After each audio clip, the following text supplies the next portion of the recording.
we were just talking about autism and the link or non-link with pregnancy as it might be in paracetamol. But talking about that, there's a story that's just run in the ABC. Now, this is fascinating because my son takes it as well, and it's for the reasons that we've just talked about, where an Australian poisons hotline received a record almost 1,500 calls about children ingesting melatonin last year, and a dramatic spike that has prompted experts to warn it's purely luck that no one's died. Melatonin's become extraordinarily popular with children and adolescents as well, often purchased online, sometimes in the form of gummies. Now, why would numbers of parents be purchasing melatonin? Well, the argument is it helps their children sleep. So you give them melatonin, and it apparently allows, well, it's particularly used for children with autism, but also in short-term insomnia in older adults as well. But there's now a plethora of overdoses in Australia. And so there you go. Just when you think you've found something that's sort of vaguely natural, and melatonin sort of vaguely is, you get this sort of impact. And joining us, oh, I see she's there, on just that issue, well, on a whole series of other issues as well. Now, a letter from Australia is Jaqui Lane from Sydney. Jack, great to see you. Thank you so much for joining us this afternoon. It's a pleasure. Did you know about that? Have you ever taken melatonin? I have actually, yeah, to help me sleep. Does it?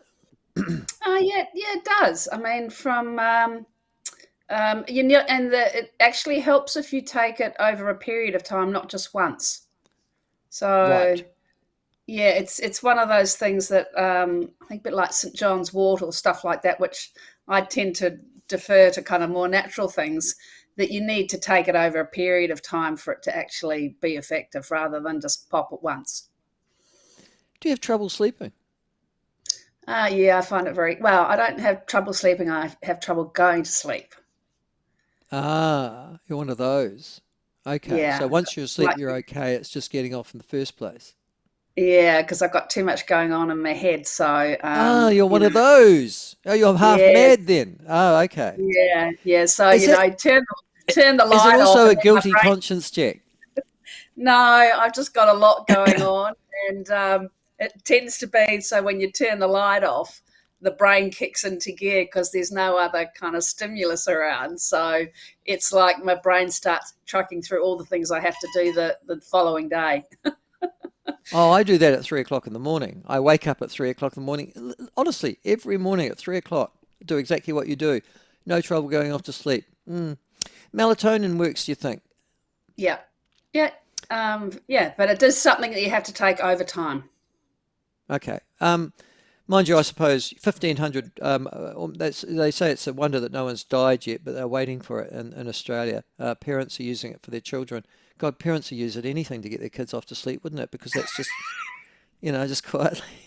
You've gone through Well, that. I remember sticking Hugo in a car, when he was little and driving around, driving for Oh, hours to yes, try to yes, that's right. get him to go Yes, to sleep. yeah, to get in the rhythm. I know. I did that as well with the kids. Well, the other thing there was something called gripe water. Do you remember that? This you could take a whole series of things for kids. No, I think it had didn't try alcohol in it. that one. And actually, it was not yeah, yeah. There's a whole series of children who used to suck on a sort of a cloth or something that had been dipped in gin. That was a great favourite, I have to say. I think of my grandmother. That explains an awful lot about my mother. Listen, I've just been telling you, giving some background to the Palestinian recognition issue. And you're saying that Australia's going through the same particular issue. Is your Prime Minister at the United Nations this week, is he? He sure is, and he actually presented at the UN yesterday, and articulated Australia's support for a Palestinian state. Okay. The question is, which Palestinian state is that? Are they talking about the Palestinian Authority based on the West Bank, are they? Or what? or is Yes, it just a? yes, they are, and quite clearly a Palestinian state that has no role for Hamas, and that the Palestinian Authority is the entity that they will engage with. I guess these things are largely symbolic because there's no Palestinian state arriving tomorrow. But just, I mean, you've studied geopolitics. I mean, Yep. it's an interest of yours. It wouldn't work, would it? If you just had the West Bank over there and then Gaza over there. I mean, they're split, aren't they? Physically Well, split they are by split, Israel. and yeah, look, I was having this discussion actually last night over dinner, as you do, and I said to someone, you really have to go back to what I would term um, the founding document for Israel and Palestine area, which is the Balfour Declaration, which probably most people haven't even That's about heard of. 1920 something, isn't it? Yeah, it was post World War One, and Yeah. basically as the winning powers did throughout the Middle East, I got a piece of map and a bloody Sharpie pen and drew lines around the map of the Middle East, and Israel and Palestine were kind of part of that whole exercise. And you really cannot appreciate where we've ended up unless you understand where it all started from. And whilst it might be a bit boring for some people, it would be a really good exercise for people to read the Balfour Declaration, because it is the start of the problems that we see now in Israel and Palestine, and across the Middle East. Well, the It's United Nations. Middle East politics 101 you're getting here. Oh well, I mean, it's an intractable. They're all mad. That's just, I mean, that's my sort of theme on it. But Well, um, Michael, the reality is that the states in the Middle East, as we now know them, didn't exist prior to World War One. It's a construct of the Western Allies, winning World War One, and they literally divvied up the Middle East to suit themselves, really, not to, um, without very very little discussion with those that they were dividing up, and then they put kings in various new countries to suit themselves. So really, I've been saying for a very long time, it's no wonder we've ended up where we are, both in Israel and Lebanon and Palestine and across the Middle East. but having said that, the thing that seems most intractable to me is the Gaza Strip, which it's Yeah. sort of weird. It's just that little bit that runs down there, and Oh, look, it's a dysfunctional thing, and then you look at the West Bank and the incursion of the illegal settlements, and Netanyahu's come out the last couple of days to say that they're going to continue doing it. yeah, no, Um, his option is I'm not. I'm going to make sure that I'm going to frustrate this by making sure that there's nowhere for the Palestinians to go. Basically, that we're well, going to have a and two-state solution. and the longer this goes on, the longer he stays in power, because as soon as he's out of power, he'll end up in jail. Well, that's the suggestion. Yes, and I'm sure that's probably true, actually. Having said that, as I was reading, there's a lot of countries, and it is really interesting, the Italians and the Germans, talking about wars, Yep. saying Yeah. there's no way in the world that we're going to be recognizing Palestine anytime soon. Israel, United States, Japan, South Korea, Singapore. So there's a fair phalanx of the Western world that is still opposed to the concept.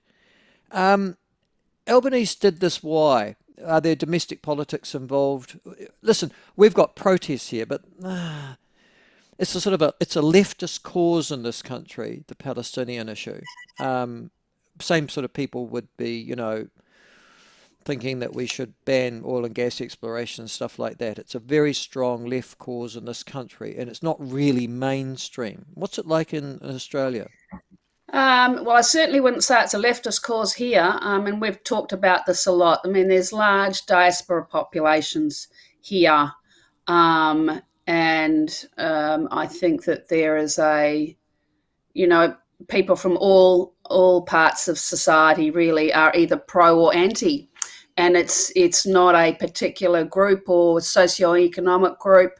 Obviously, there's a ethnic, cultural divide to this, but I think a lot of Australians are just appalled at the deaths in Gaza, and what Israel is visiting on the civilian population. And I think that's motivating a lot of people that were previously not interested or undecided about this. It's been a long, the recognition of Palestine has been a long kind of issue here in politics. Again, hasn't really been galvanised as much as it has been over the last, since October 7 and what's been going on. So it's a significant kind of mainstream issue now.